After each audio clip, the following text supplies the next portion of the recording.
You'd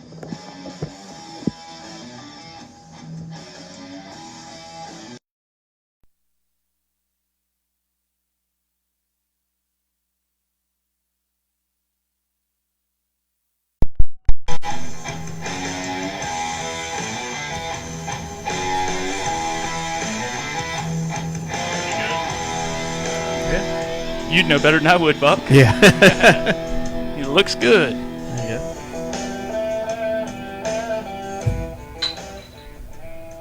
Is that a bottle top? Yeah, it was. Perfect way to start off. All right, welcome back, everybody, to the Turn Left Podcast, episode 50. I'm your host, Ethan Ayers. With me today, very special guest, musician, track announcer, graphic designer, might we say, great father, Buck Ruess, everybody. Hey, what's happening? What do you say, buddy? Which part do you want to get into first? I guess that's my job, actually. How did you get into professional announcing? Or, you know, I mean, like, where did you used to race? How did you even get started in this part of it? Well, my grandmother was a NASCAR official for 40 years. She was the line scorer for David Pearson when he drove for the Wood Brothers and for Lenny Pond when he won Rookie of the Year. Really? In the Cup Series. And won Talladega. She was his line scorer. Wow. Morris Metcalf, the head scorer of NASCAR back then, noticed that she was able to not only keep up with her cars, but help girls that would miss their cars and get their timing straight. Wow. And so he told her, you know, he knew of a couple of tracks in Virginia since she was from Richmond that she could help with. And so he sent her to Southside and Langley, and she started scoring with Pat Stevens down at Langley and with the Hudsons here at Southside Speedway. So before you were even born? Yeah, before I was, well, it was right at when I was born that all that started. So she took me just a couple of weeks out of the womb to Langley Speedway, and Joe Thurman, when she was walking up, called her Granny, and game over. She was Granny from that point on. Wow. For everybody in racing for all the rest of her years in it. Yeah, of course, I know Granny. Yeah, I'm just putting two and two together now, but still. Yeah.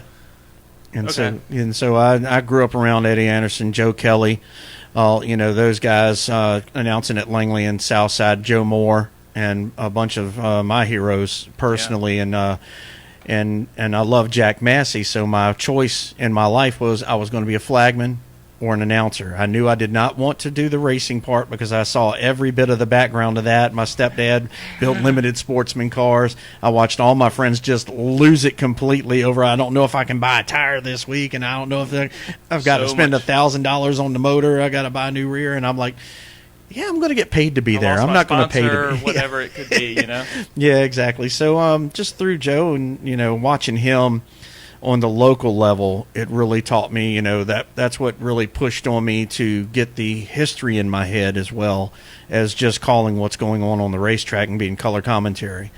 And so at age 14, my grandmother was the scorer down at Virginia Motor Speedway for the Harris family. Really?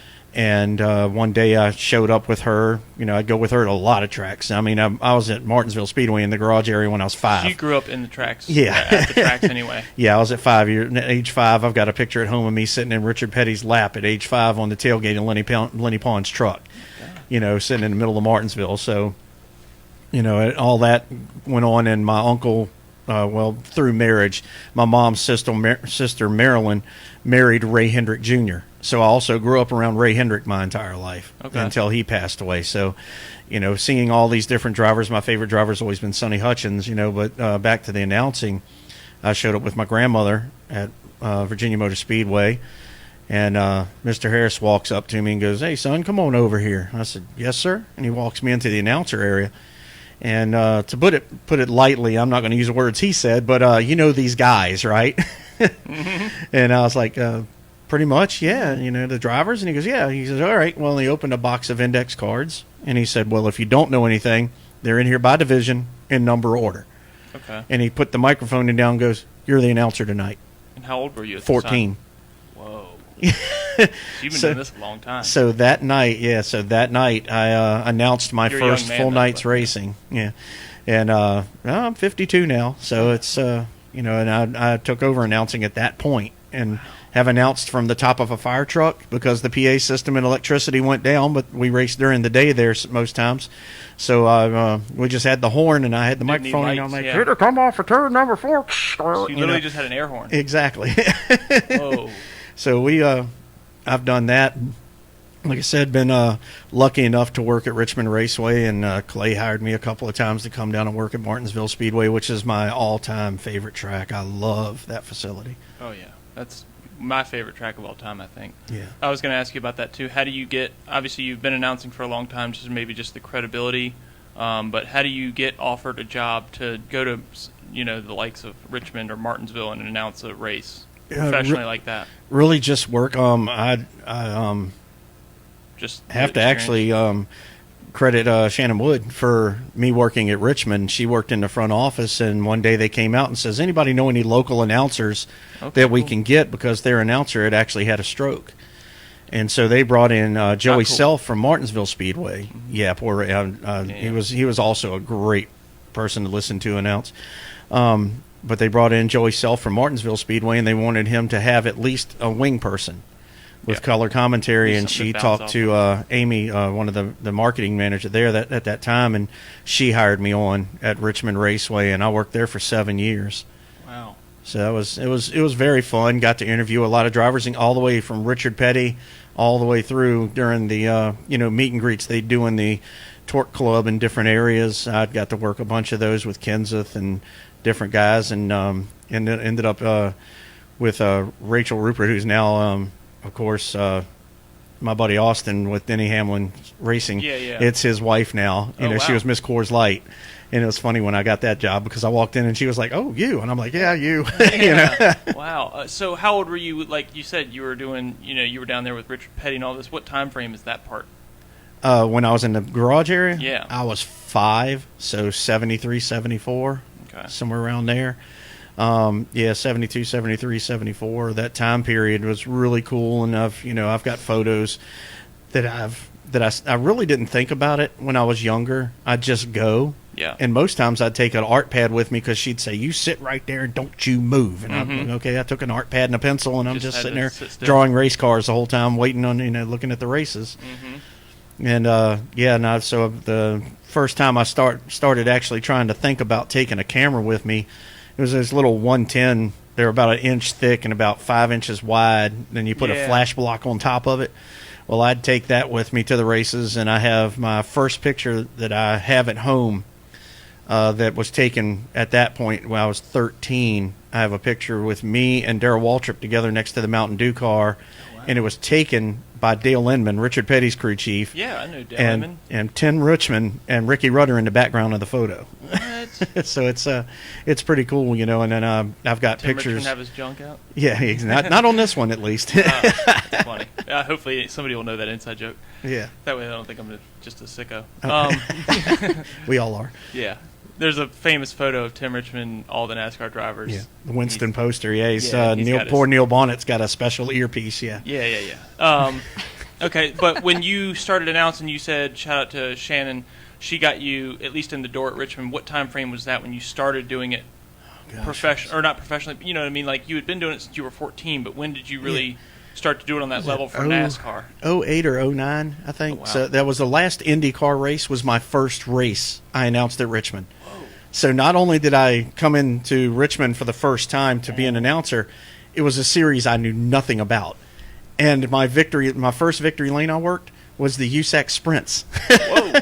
So Bobby Santos III won, and I still have the script they gave me and the passes and everything in a box frame at home, because that was my first race I ever worked, and I got Bobby to actually autograph my script. So I've got the autograph of everything, the first victory lane I ever worked at Richmond Raceway. That's awesome.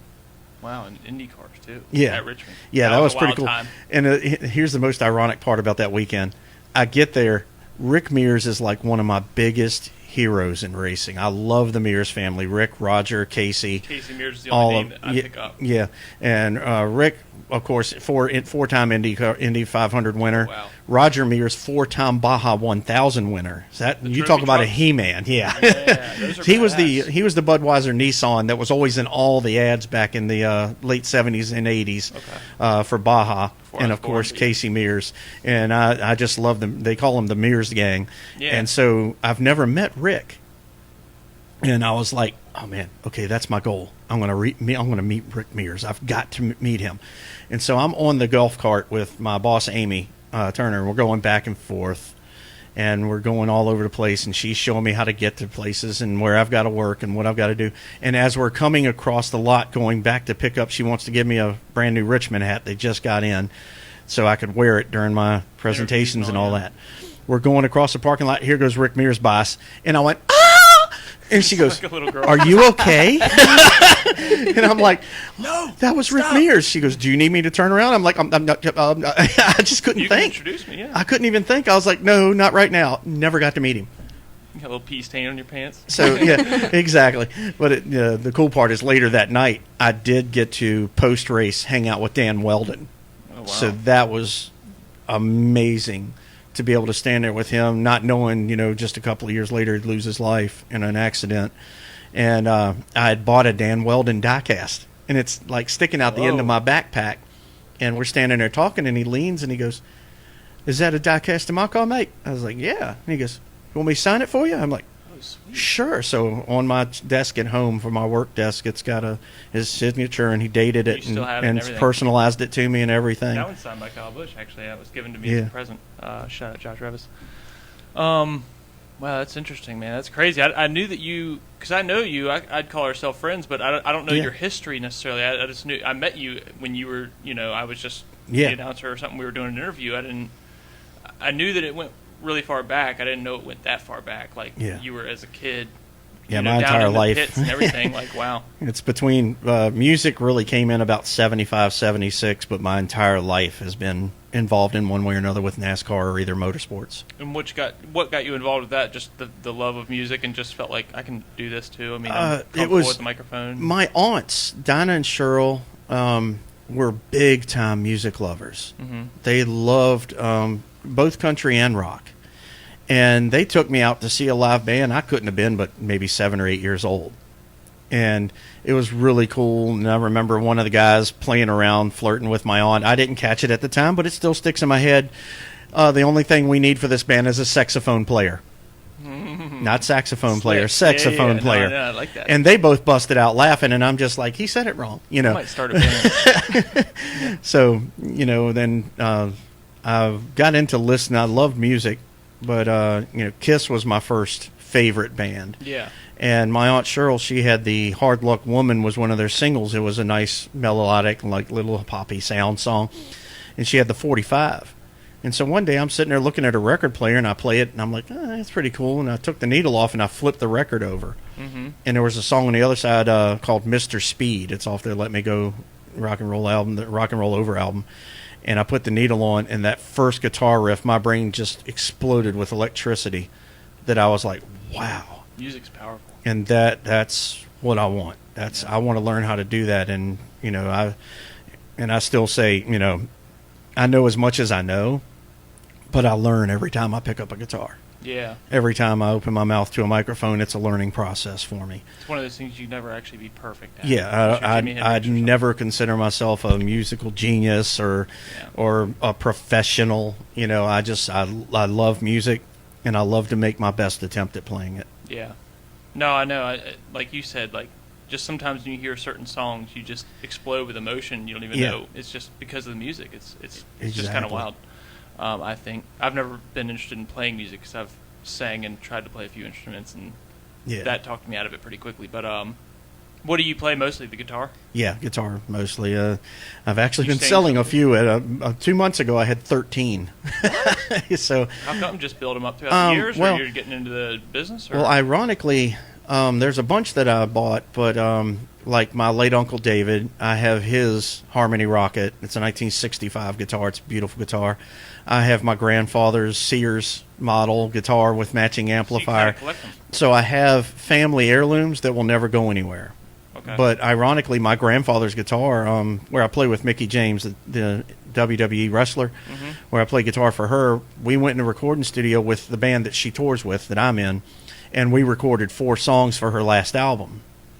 Well, I used my grandfather's guitar on all 4 of those songs. Really? The 1966 Kawa Sorrento. So it's like everybody's like Gibson Les Paul, Fender Telecaster. No, I used a $90 guitar to record that album. That's badass. Okay, but you hear what I'm saying here. You've got these ones that you'll never sell, and you had 13 for sale. Are you a guitar dealer now? No. We need to set up a Facebook page No. for you. It was 13 total, and I've sold 3, I think, now. So, Okay. yeah. Well. So now I'm down to 10. Oh, wow.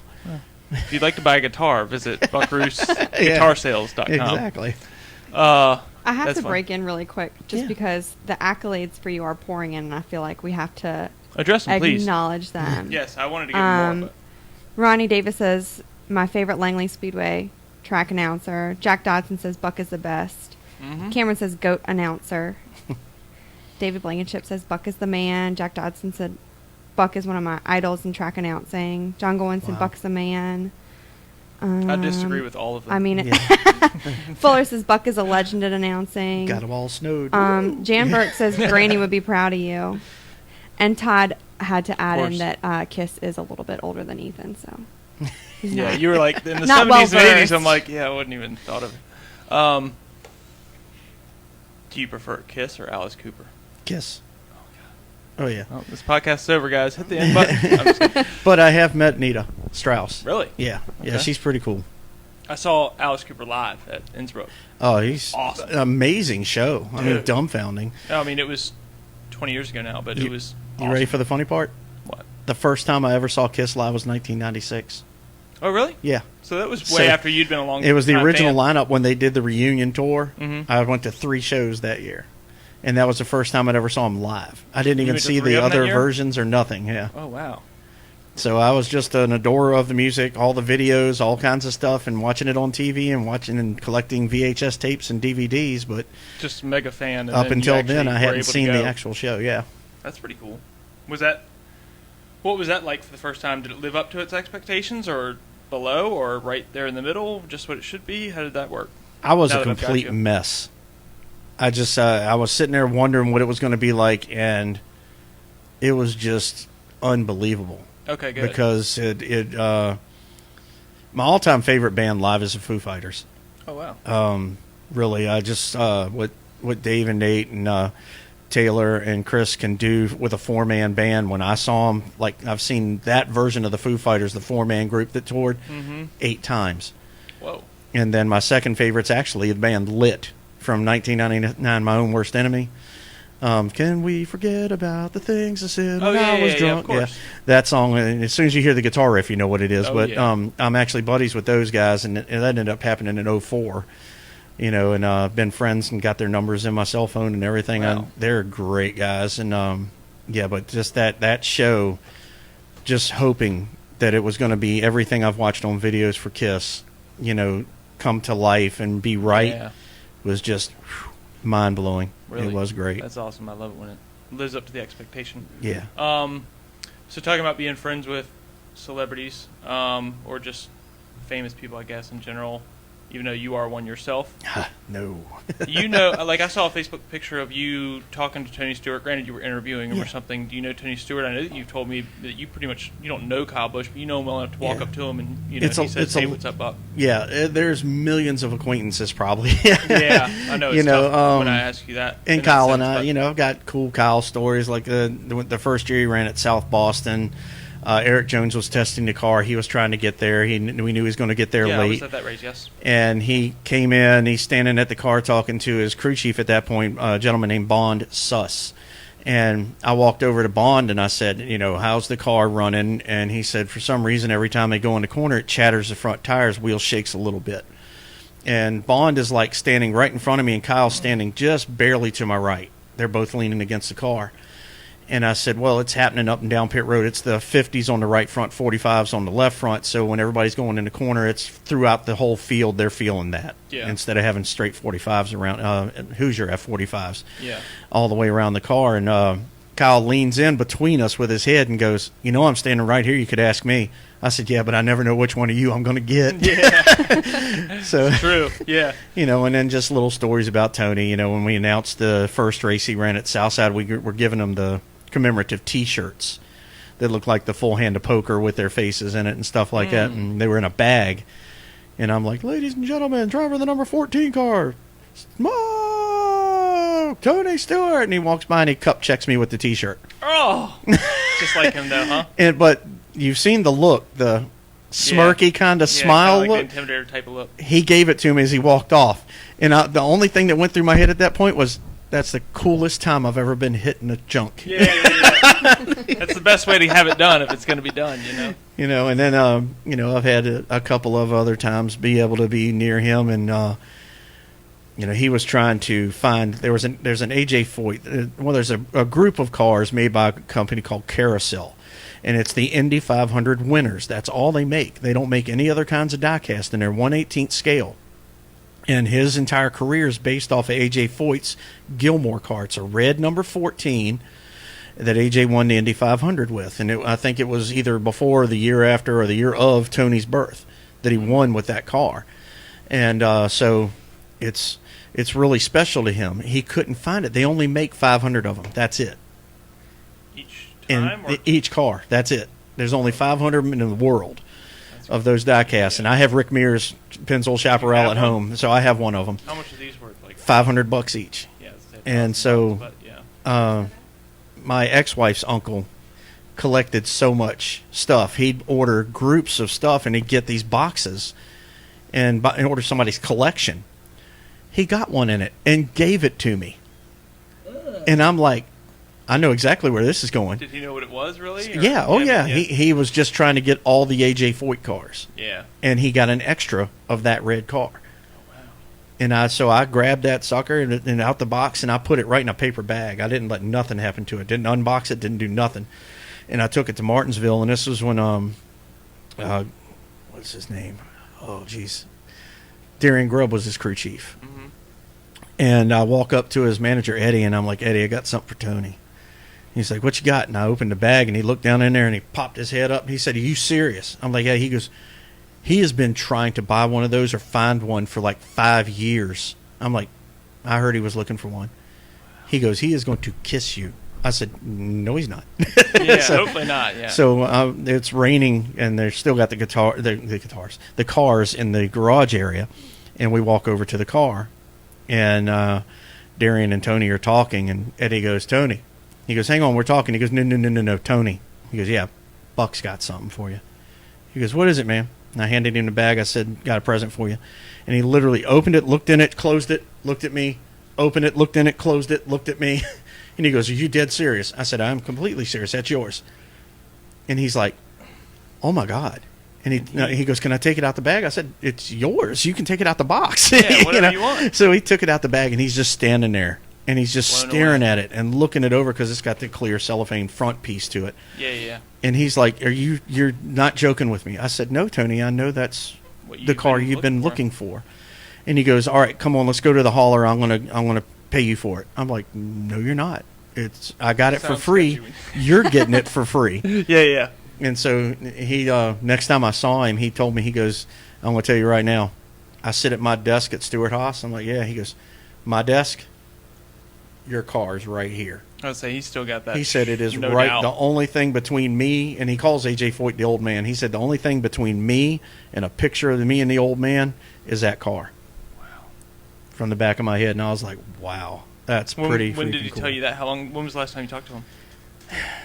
It's probably been about at least 5 or 6 years. Is he on your phone too? Call him. Let's see what. No, I've got his manager Eddie's number, but Tony, I don't you're have on his. the Turn Left podcast. Yeah, I try to I learned my lesson a long time ago. I was playing in a show in downtown Richmond, and a young girl that comes to see some of the bands had the same phone that just came out at the same time I did, and the same phone case.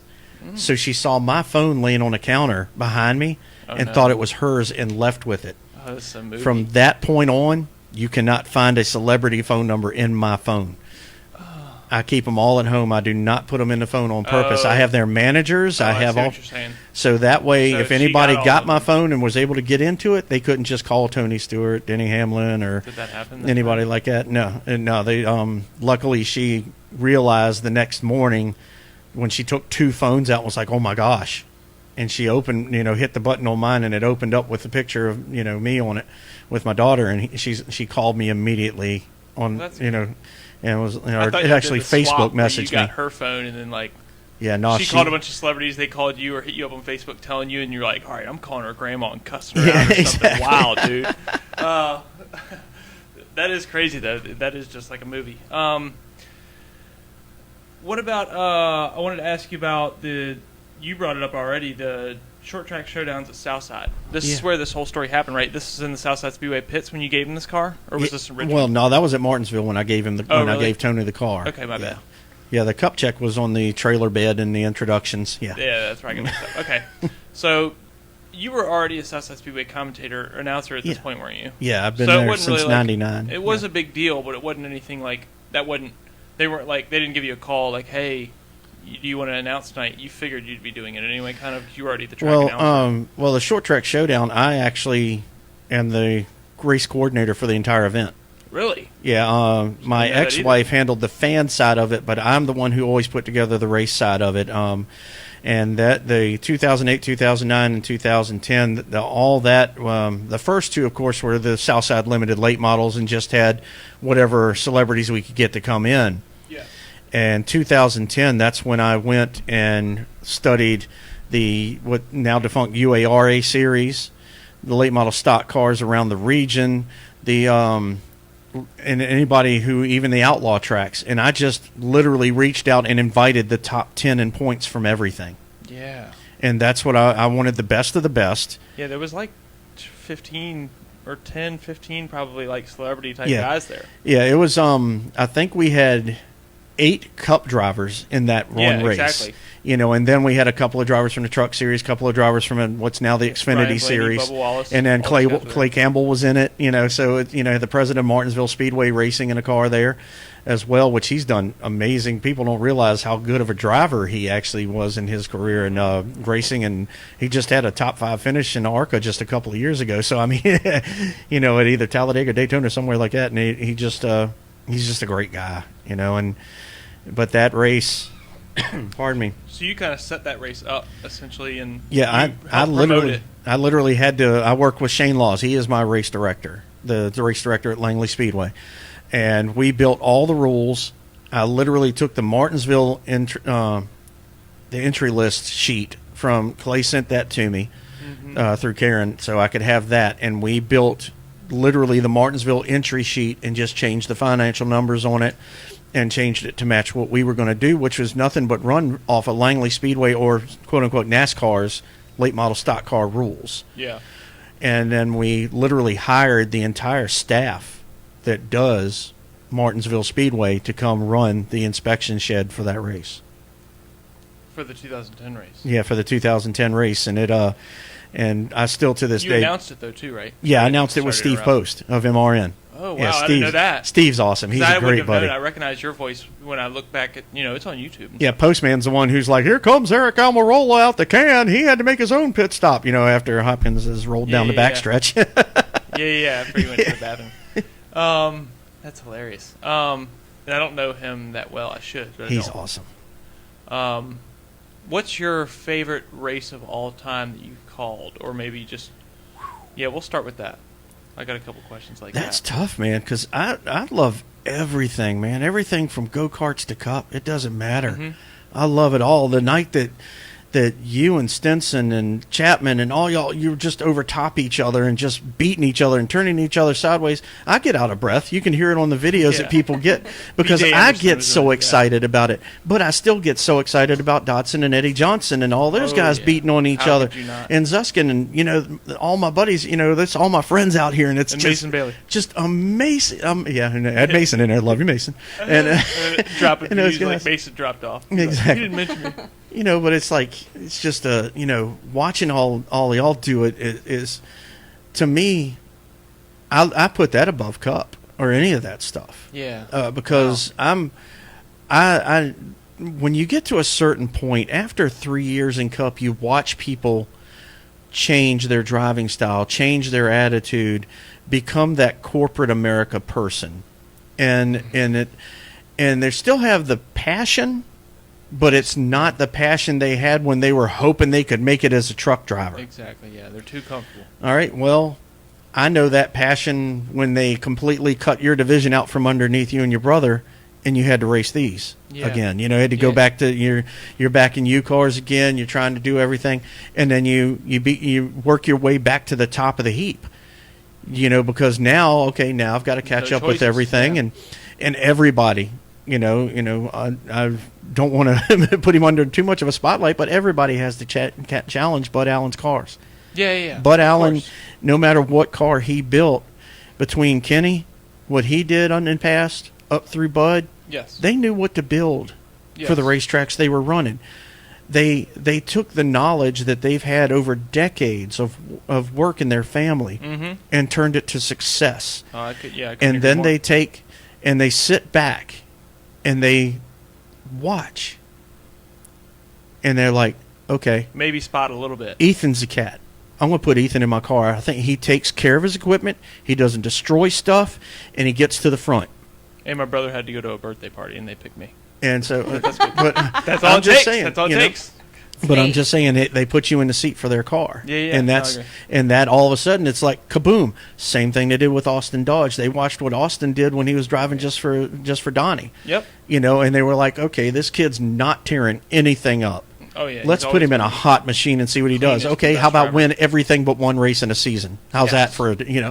And and the only reason he didn't break Mike Greathouse's streak on a percentage ratio, he did.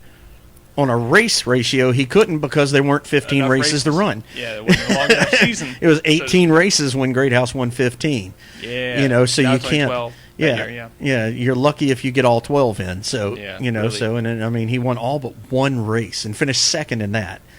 So what a record, Now that we live in Seattle, Washington, too, it seems to rain the past 4 or 5 years every weekend. Well, and we literally do have more rainfall than Seattle, Washington, 2 of the last 4 years, I think. Yeah. So we're literally like the new rainiest state in the world. Yeah, it's one of the things we've had a little bit of a blessing of not running this year on that fact because it would rain its brains out on Friday. Yeah. And be sunny on Saturday. Yeah, I know.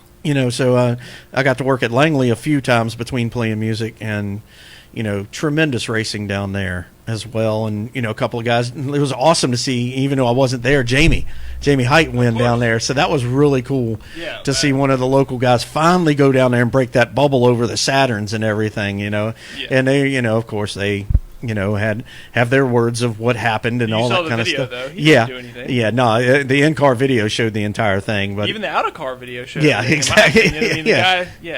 But it's tough down there, and it is very tough to beat the guy that he was trying to beat, which is Michael Waters. I mean, he's a couple times, a few times champion down there, and that flat track, the Saturns with the lighter weight, that gives them that little bit of an advantage over these steel body cars. When you roll in that corner, it just lays everything on the right front. Yeah. And then the back end just completely lightens up, and then the weight of the body pulls the car around. So, and you physically watch that, and that's where my job comes in on trying to watch and see what the difference is between these cars, other than the fact that this is a Saturn and this is a Cavalier. I watch the Saturns go in the corner, and you can see them just float with no problem. When the Cavalier goes in, it just rolls right onto the right front, dives down, and the back end's just slowly rotating the entire time they're going through the corner. It's not finding any kind of medium whatsoever. So by the time it tries to rebound onto the left rear, it's fighting itself on the right front still. So, that's the kind of stuff that I watch out for. Yeah. The Saturn guys they put a lot of money in their cars, too. Yeah. So, they're fast cars. Oh, yeah. Anyway, so all in all, to I guess answer the question or not, you don't have a specific race. I didn't know if there was a specific race that you can remember that was like, wow, that was incredible. I think just because of the longevity of the friendship. I mean, I'm past 20 years now being friends with Denny. Mm-hmm. His first win at Richmond when I was in the tower, and they let me actually call him coming to the line as the winner. That's awesome. That was pretty darn cool. Yeah, and I guess you met Denny just through Southside and through South Boston and everything like that? Yeah, I was hand-drawing T-shirts, and I'd drawn a design for Ray Ashworth when he was driving the Diamond Springs Buick. When you were hand-drawing designs for the T-shirts to print, yeah. And his mom, Mary Lou, approached me and said, hey, would you mind designing a shirt for Denny for the Grand Stock? And I'm like, yeah, sure. So I designed Denny's first Grand Stock T-shirt, and like I said, my ex-wife, they wanted somebody to do marketing, and she started doing the marketing for him, like just getting information out to Channel 12, Channel 8, Channel 6, and slowly we started getting stuff and information on how to get things to Joe Gibbs Racing and all this kind of stuff. And in 2000, we actually went down to meet Bill Davis with Denny and Mary Lou and Dennis, his mom and dad, and me and my ex-wife all went down to Charlotte to meet with Bill Davis and introduce Denny to Bill. Wow. And sat down, gave him his resume, talked to him about 145 karting wins, 11 mini stock wins, and 7 grand stock wins at Southside, as well. So he was and closing South Boston stats too, didn't he? Yeah, already the South Boston stats it was ridiculous. Championship well, there, he hadn't done it until then because he hadn't started driving for Jim Dean yet. He was still driving for the family at that point. Oh, okay. That was 02 and 03. The late 02 is when he started in, and 03 is when he won the Southern National Championship in 03. So it's we're sitting there. Was it Southern National or was it South Boston? Southern National. He never won a championship at Sobo. I don't know why I thought he Sobo. won. I knew it was one of the two. I don't know why he I was won set a on ton Sobo. of races, but there's a bunch of stories that go along with it, like just the officiating stuff. Where Politics. I got a problem with the right front. Come check it out. That's a cuss word nowadays. Shows him what the air pressure is. It shows that it's like 10 pounds down on the right front. They find a hole in the tire. The guy goes, "Okay, change it over, but as long as I'm watching." So as they go to change the tire over, the official turns around. So they change the tire over and they're putting the air in it. And he goes, "Hey, man." He goes, "Yeah." He goes, "Okay, we got to change it over." He goes, "Oh, I didn't see you do it. You got to start the rear now." Mm-hmm. I've been a part of this. He won. We don't need to. He won that night. Oh, yeah. damn, I didn't. 18 late models and he still won.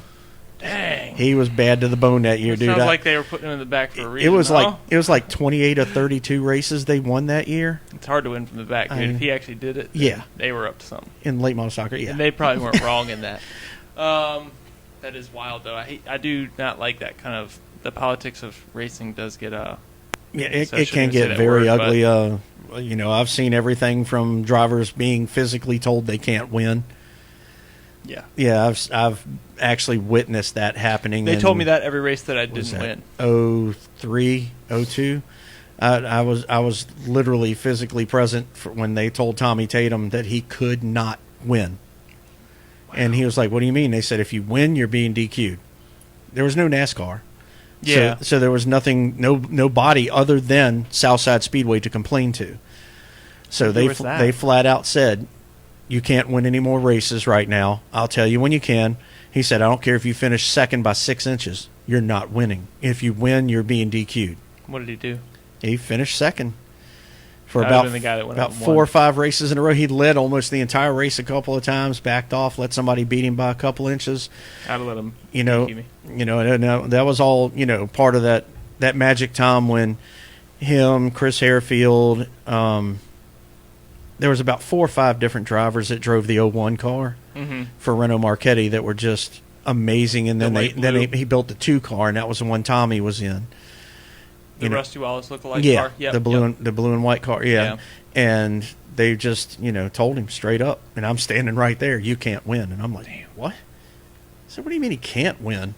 Are you friends with Tommy Tatum? Yeah. Do you keep up with him? Not as close as I probably should. He and Sue, they're just amazing people, always have been to me. Yeah. And Tommy was phenomenal talent behind the wheel. Oh my God, one of the best. So smooth. Yeah. Yeah, I mean, it just and everybody, he's one of those guys you could probably compare to Kyle Busch because for some reason people didn't like him. Fans couldn't get behind him for some reason, but he was so freaking talented. He didn't talk that much shit, though, did he? No, he didn't take. Sorry. He didn't take anything. He could go anywhere and race, though. Yeah, I know. That was a good part about him. He wasn't, definitely trapped in anywhere. I forgot to introduce Tina's out here tonight producing the Mad Howdy. Books today. Cindy, how did you meet this lovely celebrity man of Buck? That's a funny It'll story. move out. You can pull it closer. Yeah. That's a funny story. We were both married to other people at the time, and my best friend, one of my best friends, her husband sings for one of the local bands, Foreplay. And Buck used to play acoustic for that band. Okay. And so, I was married, he was married. I knew The bass player was one of my best friends, male best friends, Mike Hobbs, and I know Johnny who sang, but I didn't know Buck at all. I don't think we ever had a conversation. So that was 10 years ago, and we used to go see them play. They used to play at CIR in Colonial Heights, the Colonial Italian restaurant. So we'd take the kids up there and go see them play and whatever. And so, I never thought about him at all. Never? And then, no, never. He never crossed my mind. And then 2017, we were both divorced, and we were, Foreplay was playing at a benefit show. And so we were up there for the whole day. It was just, a whole group of all my friends hanging out. And Buck came in because his band was playing WTF. What kind of music is Foreplay? Well, Foreplay is like 90s to present rock, and my band WTF is a 80s hair metal band. Sweet. So, Sorry to interrupt you, but That's the name is well, promiscuous. Yeah. Yes. bands. Yes. on purpose. Yeah, no, it's It gets catching me your every time. attention. Every That's time I what's hear it, I'm important. like, my eyebrows are like, what? Uh-huh. Yeah, so 2017, they were playing at Omega's in Hopewell, the cancer benefit, and he came in, and my last name was Ramon, and he had on a Ramones t-shirt, and I walk up to him, and I said, oh, that's a cool t-shirt, I'm going to have to steal it from you. And he looks at me just dead-facing, who goes, you're not taking my pants too, are you? I'm like, Then you did. nope, Yes, you can I have those. You can have those. And Yeah. so he plays, and Def Leppard's my favorite band, and they were playing Hysteria, and I was like, oh, well, he's kind of cute. So I messaged him on Facebook, and was like, it was nice to meet you, and he was like, yeah, nice to meet you. He blew me off. Was his first question, is Kiss your favorite band? You probably mentioned that Def Leppard was your favorite band, and he's like, nah. Yeah. Kiss if, only, you know? If he had said Kiss, it probably would have been like, oh, well. Sorry Well, for that. yeah. Well, and then he ended up responding? How did that Oh, no, he blew me off completely. Well, I don't want to put you on the spot here, So- Buck. I didn't know he was going to Oh, get into this. blew me off. He Sorry. had no interest in me whatsoever. So the next weekend, the band was playing up in Richmond, and it was the same weekend as the Richmond race. And so I guess when he got done from over there, he came over. And I was the DD for a whole group of my very drunk girlfriends. And so we get there, and I go to hug my friend, the drummer, and Buck's standing there talking to him. I'm really graceful. I trip over his feet, and literally they had to catch me. I wasn't even drinking. Head over heels Head for over you. heels. Wow. He likes to tell people No, she that- fell for me the second time she met me. There you so, go. and I did. I've never understood that phrase either. Head over heels, that's how you walk. Shouldn't it be heels over head? Yeah, something When like you that. trip and Yeah. fall down like your head, anyway. Yeah. That's just my own thing, but... He did Well, get my that's- number that night. So. Well, Yeah, Sweet. it has to say, it was already sitting there in the messenger app or whatever. yeah. Anyway. And the rest is Abraham Lincoln history. The rest is history. It's just funny. We had the same friends group for almost 10 years, and we never Yeah. met. So. Well, I know that is weird how that That happens happens. sometimes. Ethan and I have gone to school together since kindergarten. Didn't meet till high school. Yeah. And I didn't want to then either. No. I'm kidding. All right. Well, I wanted to ask you a few more questions, I guess, about Yeah. music. What is you said your band that you're with now is called what? Which one of the seven? Okay. Which one did you just mention that's heavy metal 80s Yeah, band? WTF, Whiskey Tango That's a Foxtrot. pretty cool name. Yeah, the drummer Josak, he came other up one with had that. it, We just walked into practice. He goes, "Man, you know what? All the drama that happens in bands on the local stage." He goes, "Everybody's always like, what the, And so he's like, "Why don't we call ourselves WTF and just use Whiskey Tango Foxtrot?" I'm like, "Cool, that's awesome. I like it." Badass. And so we play Rat, Bon Jovi, Poison. All the 80s hair metal bands, and there's about 4 or 5 other bands out here locally that do it, but they do all the hits. We do hits, but then we do a lot of deep tracks. Like we play stuff off of Cinderella's first album, that like the song Night Songs, that never got airplay, it never got anything. If you didn't go see them in concert or own the CD, you didn't hear this song, and we play it. Yeah. Whoa. And Who decided to go that route? oh, we all did. We just Just gonna be so looked at cool, everybody. That was one of our big things right off the bat when we started talking. We got together as just like a jam session, and the first like jam session we had, we walked out playing 17 songs Oh, wow. in in a couple of hours. So we're sitting there going, this might actually work. So the next, Might have something here. yeah, and then after the next one, the bass player at that point looked at us and goes, "Man, why don't we just go ahead and start playing out and have fun with this?" And I guess what about the other 6 bands? Yeah, Or 14 when or- it's happening, Mickey James, the WWE wrestler, play guitar for her. I've been playing guitar for 10 years, and that's sort of like modern country. Played locally with the Josh Duncan band. I know Josh as well. Duncan. Shout out Josh Duncan. Actually, we didn't plan on it. We didn't have it in the books, but I want to have him on one night, or maybe even all the guys. I don't know yet, but he talked about it, and I played a couple of their songs as openers a few times. But my brothers have been friends with Josh Duncan since like way back in the day. So shout out Josh Duncan. But I guess you just play guitar for Josh Duncan. Yeah, I do rhythm guitar for them, and then I've got a band called 80 Proof now, which is like, if you ever seen MTV Unplugged, how they did, like, it's all acoustic, but it's the rock songs. Okay, yeah. And it had full drum kit and a bass player and everything. So it's that. Electric acoustics, but it's all done acoustic. There's no distortion. There's I like no that better leaching. usually, yeah. The band I'm in, 80 Proof, we played Uptown Alley, and we just played at the Great American Ranch a few weeks ago. That is that. But we play Tom Petty, we play, it's just all kinds of stuff. Prince, In Excess, we play everything, Bob Seger, and we play some country stuff, and we just do it all that way. Yeah. Like that MTV Unplugged thing. And then I've got an acoustic thing that I step into with the lead singer from Foreplay still, Johnny Artis, and so we do a bunch of acoustic stuff. Still got me. Exactly.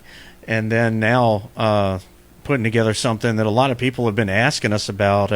It's me, Johnny again from that band, a guy named Bobby McWilliams and his son Bobby Jr., and we're going to be doing Kiss acoustic. Ooh. So it's all right up Kiss your alley then, tunes, huh? 2 hours worth of Kiss music, but done all acoustically.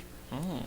And so we just put the poster out on Facebook this past week, and we're going to try to do about 3 to 4 shows during the year, and it'll be like 30 to 40 Kiss songs, and it's real deep tracks to Detroit Rock City and I Want to Rock and Roll All Night and Party Every Day, all that kind of stuff. So we're going to have the good stuff that people heard on the radio, but the true Kiss fans are really going to love some of the deep tracks. 2 hours is a long time in songs. Yeah. If you think about it. Yeah. For one band. Yeah. You know what I mean? Well, altogether, I think I added It's before like 50 songs. before the Kiss and the other acoustic band started up, between the 4 bands I was in at the time, I was playing 128 songs. Whoa. And would the Kiss type stuff be your favorite type of music to play, since that's obviously your favorite music? What would be your favorite genre to play, and which band would you That enjoy stuff, the I most? really, really love playing the 80s hair metal, because that was my teenage years. Yeah. And that's what's so cool about it, because what we're playing is what I grew up trying to play. Okay. So you when played I was a little bit back in so the when day. I was trying to learn to play this stuff, it was new. It was brand new, 83 to 88, 89. That's that era that I was trying to do. I mean, my first rock concert was September 3rd, 1983. I saw Def Leppard at the Richmond Coliseum. Oh, wow. So I saw it wasn't really the original lineup. They had a different guitar player in England before they came over here, but the original lineup that we know from Photograph This is 91? and all that, it's 83. 83. How much are tickets or something like that? Def Leppard in 83.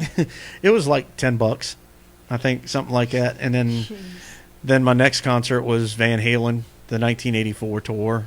It is just a whole bunch of stuff that. Have you done everything? My first concert I ever went to, though, 1980, Alabama, in the Richmond Coliseum. First music act I ever saw in person, I was 7. George Jones and Tammy Wynette. What? Yeah. You saw George Jones live? Yeah. Amazing.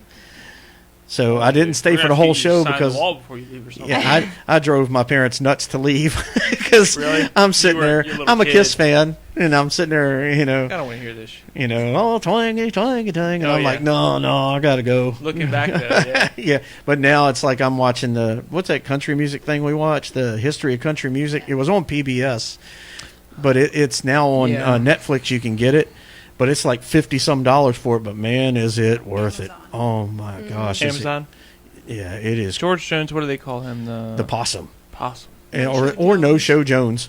I mean, I'd consider him myself, and I'm educated, but not too educated in old school country, but at least top 3, top 5 Yeah. of all of country. Well, the it's so cool because like on that special, they said he'd just walk in, and he'd be like, "All right, we ready to do this?" And they'd hit the music and done, knocked it Trying out to do the this park. podcast. Not even a hiccup or nothing. Really? Yeah, and Hammered too. Yeah, Probably hammered drunk. Later on, it was just about hammered. Later Who's on, not gonna early on. fill their shoes? Was it not like? You know? Was it not like that early on? I don't know. I feel like these guys like Hank Williams, senior and stuff. senior. Like they were just. Yeah, I mean, it was hammered all. There was not a non-hammered set. George Jones was drinking at 6. Yeah, that's what I'm Yeah, saying. that's right. They did say that. I don't think yeah. there was a sober time for him. Yeah. So I mean, a lot of guys can operate that way, though.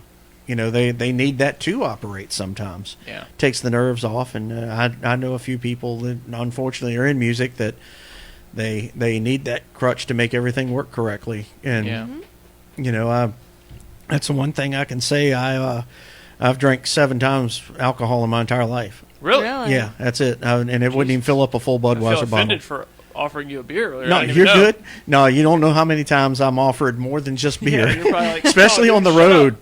They're like, "Hey, man, you want to come Yeah. back here on the bus with me?" And Oh, I Jesus. can go ahead, you know. All right, I don't even drink. Not to mention that. You know? You do that line, I'll walk this one. You know. Yeah, exactly. Yeah, that's wild. So, okay. Wow. Yeah. So I've been straight edge my entire life, and one of the biggest things I love about it is I am the DD, Yes. and I don't mind it. I Not don't at mind all. it at all. I get I love it. the whole band can get completely hammered, trash, not be able She's to walk. shotgunning beers backstage right now. Nobody Yeah. can see it. But she's like, I'm thankful too. But That's really why I married him, is because he's my DD. yeah, I'm just Useful. like Just I said, got a I'm bottle of liquor, no Yeah. chaser, or nothing. I'm just glad I can get my friends back home safe or back to the hotel when we're on tour, whatever, Yeah. Yeah, especially being in a band. I mean, And the let's next admit day, they're not usually the tightest pack of yeah, good. I don't know what to even say right now. You complete that for me. Good acts. yeah, good You know what I mean? influences. Good influences. Yes. Sorry. Jeez. I try to be that as much as I Longest can brain be. fart ever. So no, Yeah. it's all Yeah. right. No, it sounds like it. I mean, especially if you can drive, that's all that really matters. Yeah, I mean, we've had the moments down in Doc Holliday's, in Nashville on Broadway. We were sitting up there, and this guy just kept bringing shots and trays of shots and trays of shots. And finally, my buddy Chip, my best friend, I mean, we've been friends for over 47 years. Like, you're in a band. You could. He leans over to me, and he goes, "Don't let me drink anymore." Oh God. I said, "Oh, no." I said, okay. I said, "You going to get sick?" He goes, "Nope, but I'm going to pass out." I'm like, If okay. I drink anymore, I'm gonna get sick. Oh man, yeah, liquor sick is not good either. That's even Yeah. worse. Oh. Yeah, I've been in bars and had guys from when Mickey was with Impact Wrestling. That's when we played our first CMA Fest in 2011. And James Storm from Impact Wrestling came in, and he comes up with this tray of Jack Daniel's shots, and there's one for everybody. Oh my God. And he's holding them out, and there's one left, and he goes, "That's He's yours." taking two. I'm Yeah. like, "I don't drink." He goes, "Yours." I'm like, grabbed it and held it, Might and as I'm well, like, yeah, okay. yeah. And and I'm looking around, and he's looking to put down the tray, and I see this poor little cactus behind me, about 4 inches big. Cactus is about maybe a foot tall, and as everybody's heads go back, boom, in the cactus it went. They'll live through that too. 4 shots. That poor cactus. No, it was probably dead the next day. No, it did 4 shots that night. Okay. It was drunk nonetheless. The cactus. That was. cactus felt no pain. Oh, it had a hell of a hangover. Might have killed it. Yeah. Oh man, that's awesome, dude. I don't know. I was gonna ask you, do you do any hot sauces? Yes. Yeah, I love hot wings. I don't have anything to put on them because I was like, I didn't even prepare well enough. But it's not really hot, I would say. It's got a little spice to it. My favorite thing: bologna sandwiches, chicken sandwiches, on chicken itself, whatever. Tiger sauce. what is that? That man, it's you look over. It's a regular small bottle, and you can find it on most of the areas where the hot sauces are. It's called Tiger sauce, and man, it is good. It is good on everything. But have you ever had like really hot? No, I've never done the Okay. ghost pepper, lose your mind stuff. No. Yeah, you don't want to. The good answer would have been no. I don't want any hot sauce. For Yeah, this no. episode. The first time I encountered ghost pepper, I made Chapman do it one time. I've made a couple people do it. I Yeah. made them. That's why I asked you. But Yeah. there's a couple right up there that are. You don't have. You don't know about the show Hot Ones on YouTube? yeah, oh yeah, we've watched that before. Really? Yeah, All right. Well, the second one to me. This Yeah, guy? yeah. That's the final one. Okay. No, not the one in the middle. that guy. Yeah, that's the final one on the show. 2 million Scovilles. The one in the middle, I think it's way hotter. Probably like 3 million Scovilles. Yeah. But the one on the right I just got the other day because it was like $2, and it's like 600,000 Scovilles. Yeah. But it feels like 4 million because it tastes so badly and it's so hot. It's like I'd rather eat battery acid than put that back in my mouth. So obviously that one's still full because we each took one drop and we were like, oh my god. Yeah. When I have a bad guess, I'm gonna give them that. Yeah. Exactly. But okay, I just wanted to ask you. I don't have anything to put it on anyway, but I figured you were going to say no. I was hoping you'd say no. Just I'd be like, okay, good. Yeah, I don't go too crazy with it. I do love just hot. I don't like crazy. Like I said, Al Flint, the ex-marketing guy for Brown Distributing Company, I worked for Brown for 3 years, and he walked in, I think it was 94, and he had a bottle literally 2 inches tall. And he shook it, and he just opened the cap Smaller the worse. And just said, smell. And it got here, and my eyes watered, and I broke out in a sweat. Yeah. He goes, what's wrong? I was like, what is that? He goes, it's ghost pepper. Watch this. And he's like me, thin on top. Took it, shook it in his hand, put the top back on it, and licked his fingertip. Yeah, in less than 10 seconds, he had beads all running down his face, and his shirt started soaking through. Yeah. I was like, ghost pepper's like, why did you do that? Two of those are ghost pepper. Ghost pepper's like the third hottest pepper. I think there's Carolina Reaper, all kinds of shit. It's way hotter even. Yeah, they've developed nowadays new stuff. Yeah. Yeah, it's not good. Well, it's good for entertainment, but it's not good. But some of them, like I said, the ghost pepper, I'm just not a fan of that pepper. I think because all the ghost pepper ones up there taste like not good. I'm trying to cuss, but well, I think that just about covers it. Did you have anything? I wanted to. You were just on a podcast recently too, Racing Virginia, right? Podcast, with Dave and Brandon. Yeah. Okay. How does that work? I know those guys, or I'm friends with them maybe on Facebook. I've been trying to call them out, like, yo, how do I get on the podcast? They don't ever. Well, how do I get on there? Get me on there or something. Yeah, I mean, it just I've known Dave.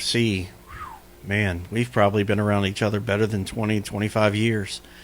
On and off. Actually worked for him doing artwork for Amon and Associates advertising agency, and doing different stuff and designing race car paint schemes for sponsors to go after sponsors for people that were. So you really are a graphic designer. Yeah, and so and that was all by hand back then. Yeah. You said you were hand painting earlier. I was like, you were doing Sharpie on a shirt. What the hell are you talking about? Yeah, you're talking about hand painting the design. Yeah, and then they would print that. Actually draw the design, ink it out with Sharpie, and then take a picture of it, and then go to Kinko's, and they'd make just a smaller version of it, and then I'd color that in, and then send that with the original artwork to the screen printer. Whoa. And then they'd make the shirt according to my color chart and the original artwork. Okay. And so I did that. Started in '94. I think with a young lady named Kat Strathman. Kathy Mosier was her name at that point, down at Langley Speedway, that ran mini stocks. And then designed numerous T-shirts for Danny Edwards Jr., Greg Edwards, and Denny, Bugs Harefield, and Dodson, a whole bunch of different people. That's awesome. Over the years, and now that you're getting old, I'm getting older and everything. I got hit by a car in '93, and it messed my right arm up a little bit. So when I started the podcast with that story. I tried to, now when I draw, it's like I got 30 minutes maximum, and my hands start shaking so bad I can't draw the straight line smoothly. By a race car or a real car? Race car. Yeah. Danny Ray Baker was the driver down at Langley, and he and Sean Beluzzo got into it last lap of last race of the season at Langley, and they went down into turn one, and Sean just dumped caught Danny just right on the left rear, and he spun around. Just trying to move him for a top 5 finish in the final race. And Danny comes back down pit road after the cool-down lap and rams him on pit road and spins him around at the other end of pit road. And I can see through the people what's going on. And of course, Big Dave Osmond, that's on Sean's crew. Mm-hmm. Danny all of a sudden probably in his head went, oh, that's right, he has him on his crew because he's a big dude. Yeah.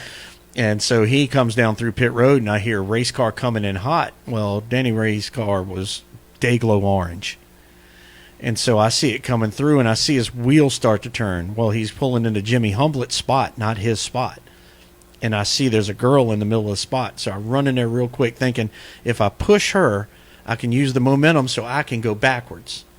And so I shove her, thinking I'm going to jump back. Car's going to go right in front of me and maybe miss me by half a foot maximum, if I'm lucky. Wow.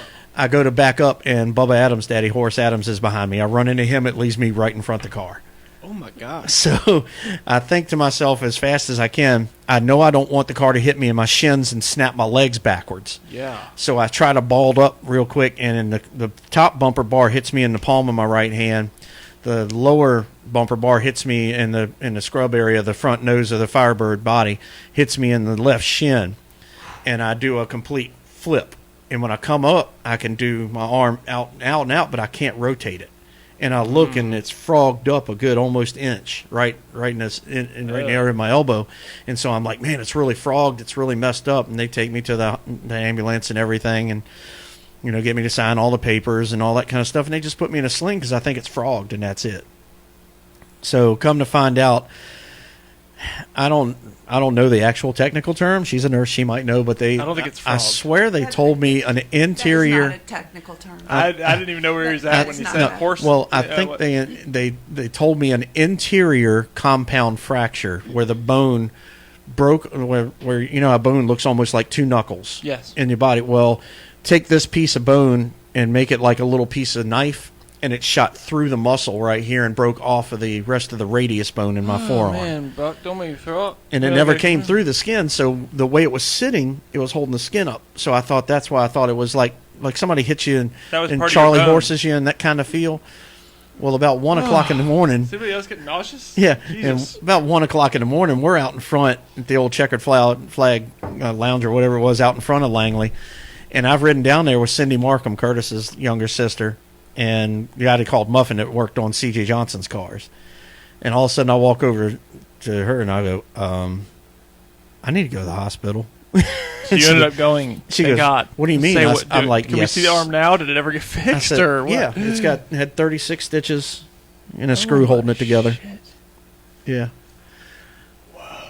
So I told her, I was like, I got to go to the hospital. So she drove me all the way back, and she said we didn't even get on 64, and my head just went bam. Did that guy say sorry? Or I passed out. The guy that smoked you?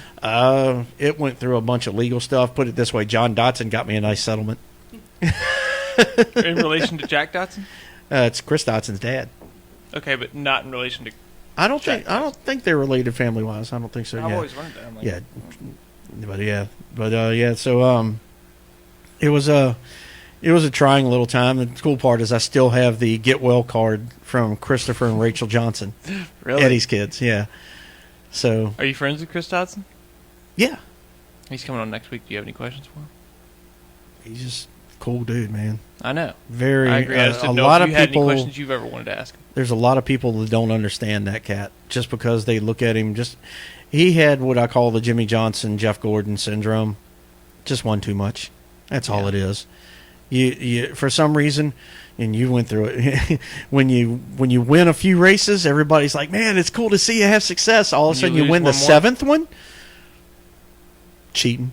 They don't care anymore. I'd like to see anybody win but you tonight. Yeah. It turns to that. It's Which weird. It's weird because in other sports, doesn't really do that. Like, yeah. I don't know. Just in football, everybody does like to hate on Tom Brady. So maybe that's not a good example. Let's say UFC. Yeah. Nobody ever wants Conor McGregor to lose. Mm-hmm. It's weird how people get tired of seeing NASCAR winners win. I think maybe because it's not like one team versus another. It's all 43 teams versus each other. So if you keep dominating like that, you're really smoking up the show. Well, the good part about a lot of other sports is you root for who you want to. Is the best way I can put it. They don't push a specific in your face. Yeah. When you turn on.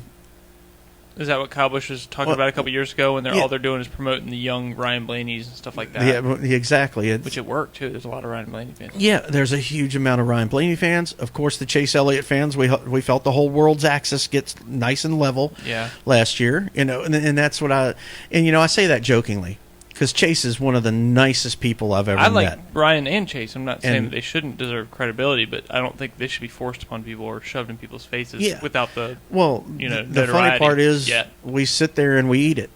Yeah. It's like the best cake you've ever had in your entire life being served to you over and over and over, and you want it. You love it. I got to be acquaintances with Dale Sr. Really? And it was like, whoa. When he would get announced, Kyle Busch's boos have nothing compared to on his. the way they would boo Dale Sr. He's just still alive. And he'd come over to me and he'd just be that sideways grin. And he said, "They know I'm here," and walked to his car. And I got to see the opposite side of that, being buddies with Davey Allison. Seeing the complete uproar of everybody. Yeah, that's Nobody the hated guy, Davey man. Allison, I hardly met anybody that had a crossword to say about Davey, still to this day. That's who my dad was a fan of. That's who got my dad into racing, who essentially ended up getting me into racing because my dad was into it. So it's just like you said it. Yeah. And my reference was, it didn't really line up, but just like Kyle Busch, he used to get booed back in the day, but if something were to happen to Kyle Busch, just like when it happened to when he broke his legs, the whole community was Around sad it. for him and around for him, so everybody likes to hate on people like that, but when something really happens, or if something were to happen to Kyle Busch, he'd be the new, he was the best, he would be the new, like, one of the favorite guys ever in NASCAR history, because he does have a lot of, records, and if something were to happen to him, like I said, it's hard to talk bad about a guy that's gone. So it's tough, and everybody wants, you always see it, why can't racing be like it used to be? And it went everywhere from Southside like all the way to Daytona. It didn't matter where you were at. Yeah. The problem is it can't be. When I was growing up, you had to either listen to MRN on the radio if you were lucky to have a station in town that broadcast it. Yes. Or wait till, most times, Monday afternoon or Tuesday to see the newspaper to find out who's doing what and what's happening in NASCAR and who won the last race. Do you ever listen to the races anymore? Like yes. if you're at work or something? Oh, yes. I love it because, it's romantic. my buddy Alex Hayden now, him and Steve Poster in the booth now, now that Joe's moved on. And Joe Moore. And those guys, growing up with listening to Barney Ken Hall Squire, and hearing Ken Squire live on there, and the Jarretts, hearing Ned on there as well as Glenn, and just all the guys, and Joe getting his break to be on there. I remember Joe Moore when the mini stocks were coming out the back pits one night. He bumped my grandmother. He goes, "All right, I'm late models," and she goes, "No, they're mini stocks. The late models are right down here on the front stretch pit road." He goes, "All right, okay." I didn't know if he was joking about it or not, but I was standing right there when he did it, and I was like, "Wow!" It's one of those things like, this radio guy don't know exactly what he's doing. Well, now this radio not all guy's of them do. now this radio dude's one of the most respected people that ever put on a headset for MRN. Yeah. Because he earned it. He worked every single bit of it. And like I said, Steve Post he and Alex are two of my favorites, just because Steve, it's just the way Steve feels. You can feel the fan in him when he's saying it. Yeah. And that's what I hope I get across there. I think so. I think so, because you're truly excited. Like you said, it takes your breath away sometimes because you're so excited. Yeah, and and then my TV guy has always been Alan Bestwick. Mm-hmm. Alan Bestwick to me is the creme de la creme of getting the information put across to, even though you're watching it, you still feel like you're learning something. He has described it so well. Mm-hmm. He puts you further into the picture. And he's a fast talker, but you can kind of understand everything he's saying without any problem. Yeah. Does that make sense? Yeah, exactly. It's never like, what did he just say? It's very clear. In pit reporting, Jerry Punch and those guys, and just and Jack Root, those guys, just the way they did it really made it where I wanted to. That's what I wanted to emulate when I got on pit road. I wanted to make sure when somebody's coming in to make a wedge adjustment, or they're going to adjust the track bar, or they're going under the hood, and what they're looking at, or what's going on when they're coming down pit road, by just visually seeing the car entering. Yeah. And being able to call, it looks like he may have ground the sway bar in the pitman arm and bolt off coming down pit road, so it looks like he may be done for the night. And of course, next thing you know, he ground off the bolt, and I'm like, so that's exactly what happened. The more you know, the more it can matter. Exactly. And so the latest thing, bump stops, all that kind of stuff, learning these things. And the more intel you can give the fans. Exactly. So I make the fan try to feel like they're they're getting the information they need to comprehend what they're watching. Yes. And I think Langley set a precedence big time by starting to have a pit reporter on the broadcast down there. That's cool. Because they have a tower person, which is Brian White now from Dixieland. He came to Langley last year, and amazing talent up in the tower.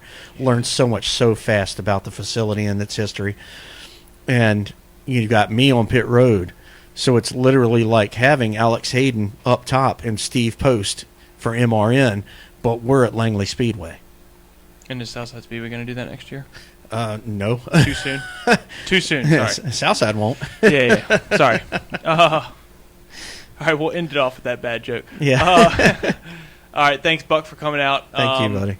I appreciate all the good stories, man. I'm blown away about all the history. I watch stuff like this on YouTube, and it's just like I said, man, it's all part of life, man. Just fun. Yeah, just the Richard Petty. They've got a lot of Richard Petty, Davey Allison, Dale Earnhardt documentaries and stuff on YouTube even that are really cool. So I don't know if you've checked those out, but everybody that's watching, check this out tomorrow on YouTube and listen on Anchor, Spotify, Apple Podcasts, anywhere you listen to podcasts, it'll be on there. And like I said, thanks for coming out.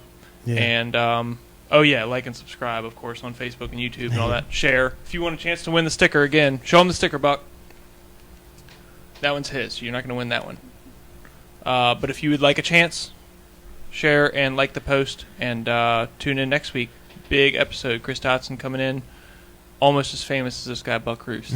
Thanks again, buddy. Thank you, buddy, and thanks to everybody out there for the kind words. Thank you. No problem, buddy. Definitely, you have brother. a good one. I got to turn it off real quick. Thanks, bro. Did everybody check out my mullet, too? And don't look at my zit. It's rolling. Look at it. Oh, I know. I had headphones on. That's why I had to get it so that I could make my headphones fit better. There you go.